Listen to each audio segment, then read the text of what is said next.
Behind me today is the 2018 Honda Civic Hatchback Sport. The Sport is not just a label, it's not just one little look here or there. It actually means something. This car is actually kind of sporty, so let's check it out right now.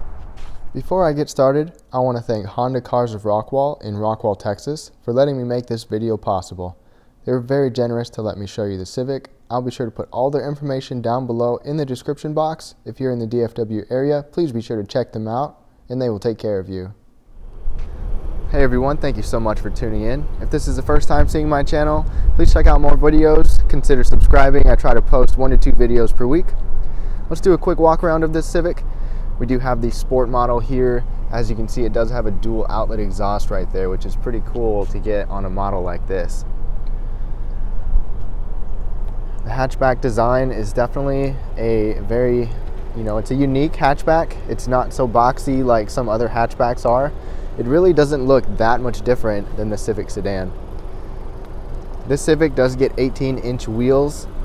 You will start out with 16-inch on the LX base model, but 18-inch comes standard on this model. This car does have LED daytime running lights. It does not have LED headlights. You would have to up the trim level for that. Still, these are projector beam and they do look pretty nice. This does come standard with fog lights as well. What do you guys think of it? I really like this blue color. I think this blue color definitely pops. It looks pretty sharp. The camera's not picking it up quite as well as it should. It's got a little bit of a metallic in it. Pretty sharp. Another thing unique to this is it has a black underbody spoiler right there, as you can see.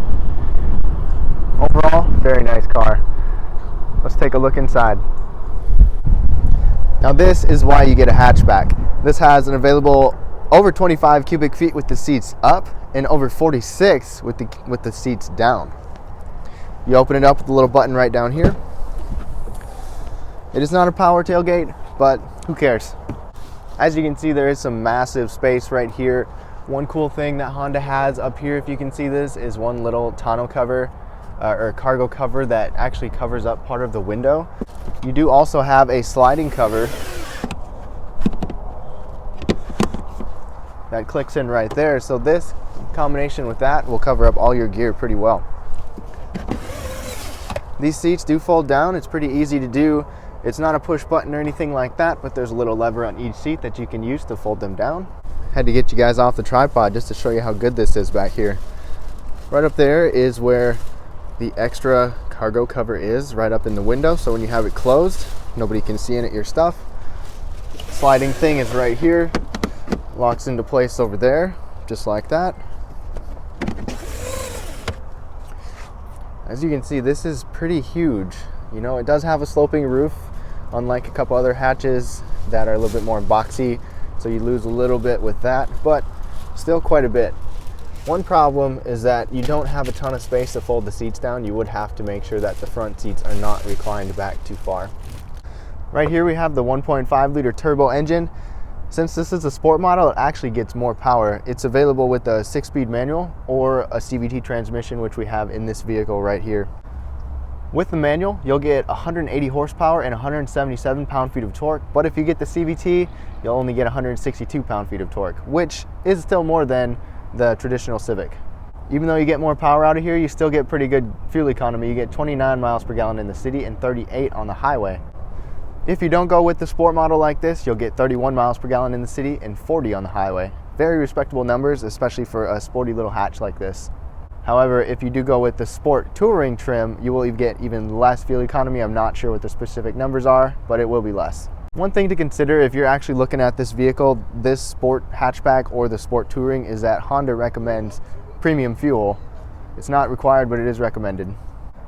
Once you get inside the Civic, you'll notice you do sit kind of low, which does give you a nice feeling. I do have pretty good headspace up above, being 5'9". You do not have power seats in this trim. You do have to upgrade in order to get those. I do have manual adjustability to move the seat up and down with the pump action right here, which is kind of cool, but you really can't customize it as well as you want.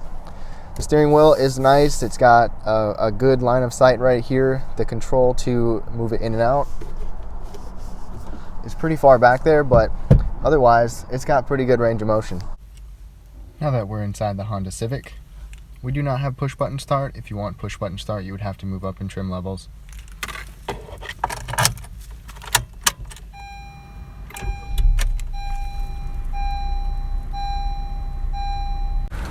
Starting off with the doors over here. Up top, it's not necessarily a nice material, but it's not the worst material either. You have a plastic trim piece right here. Padding, there's not very much padding, but you do get a soft cloth-like material on top. You do get power windows for the passenger and the driver. For the doors, sorry about this plastic here. You do get a small cup holder and a little bit of storage back there. Over here, all you have is your traction control button as well as your tire pressure monitoring button. Nothing fancy here. Down below, we do actually get sport pedals with a textured grip to match the sport trim. With this trim level, you do get a nice leather-wrapped steering wheel as well as a leather-wrapped shifter. The steering wheel is pretty simple. You have controls on both sides, but you do not have Honda sensing controls available with this trim level. I would expect a little bit more of a sport grip up here on this steering wheel. It does have some extra grip right there, but it's nothing spectacular. Right away, when I was looking at the instrument cluster here, I thought it actually looked kind of cool. You got a big digital speedometer right there with your RPM gauge behind it. You don't have a whole lot of information that you can see on here. I'll scroll through a little bit. You have your trip odometer for trip A, trip B, your range. You do have an instantaneous fuel economy bar that runs across. You see the 0 to 80 miles per gallon, so you can see what you're getting. You can see your oil life. The Civic does have a mix of plastic and semi-plastic materials making up most of the dash. Overall, it's a pretty nice looking dash, nothing spectacular, but I think it fits this vehicle pretty well, and especially for this class. This is a 5-inch LCD screen. It is not a touch screen. It's pretty simple. If you're familiar with any older Honda products, this is very similar to that. It's easy to control. You do have knobs and buttons on both sides.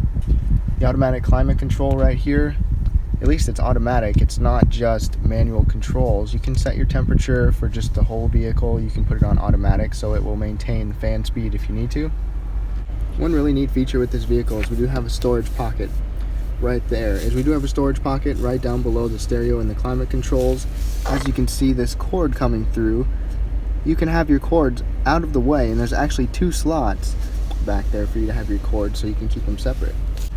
Down below is where those cords are, and there's a USB port as well as a standard 12-volt outlet and extra storage space down below. Here we do have the Cvt Transmission Shifter. It is nice and leather wrapped. It's almost like a little short throw design here. You know, you're not going to get that with the CVT, but at least it feels nice. You can shift down into the S mode for sport mode, and it does have paddle shifters, as you can see right here on the steering wheel. A backup camera is standard in the Civic. We actually have 3 different views. You shift into reverse. As you can see, change view up there. Right here we do have a wide angle, hit number 1. You have straight back, and then you can also look straight down from your bumper. You do get Honda's brake hold button as well as their electronic parking brake. The con button over here is for saving fuel economy. It basically just dulls your throttle response to help you get better fuel economy. As usual with Honda, you do get a really neat and practical storage bin here. First, as you can see with these 2 cup holders, they're just normal cup holders, but they do slide back and forth to reveal a bigger cup holder down below. This armrest is pretty low. That's one of my complaints. I wish that it could be higher than what it is.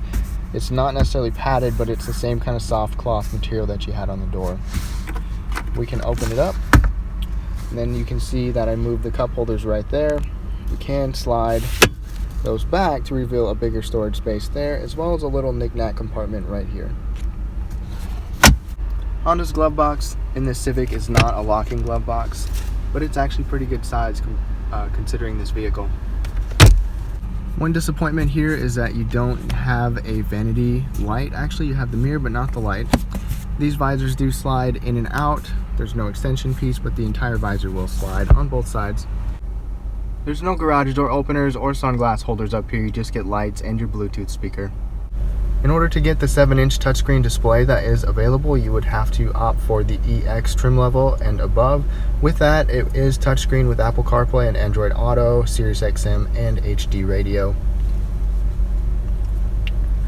In order to get the automatic dimming rearview mirror, you would have to upgrade to the EXL, as well as the 8-way power driver's seat and leather seats.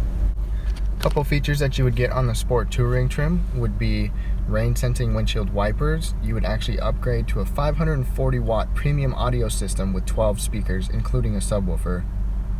Honda sensing comes on all other trim levels except this Sport model right here. It is available on the LX and all the way up to the Sport Touring, except this model here.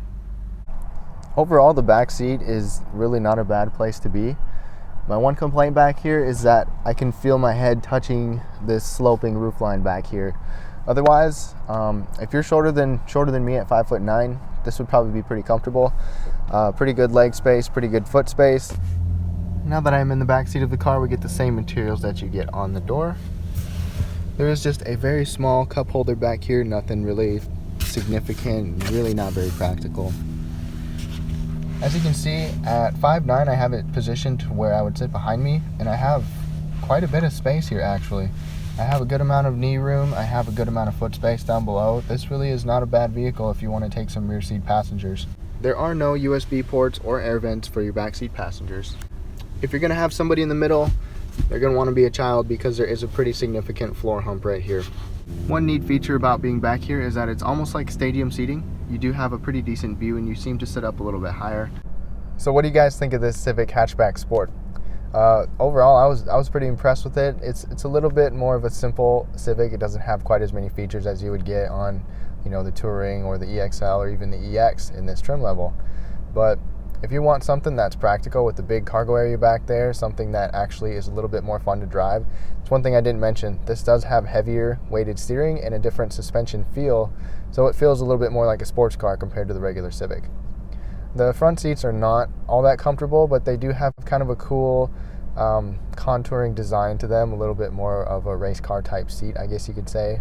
Not that dramatic, but overall, I liked it. It's pretty simple, practical, typical Honda. Let me know what you think down below.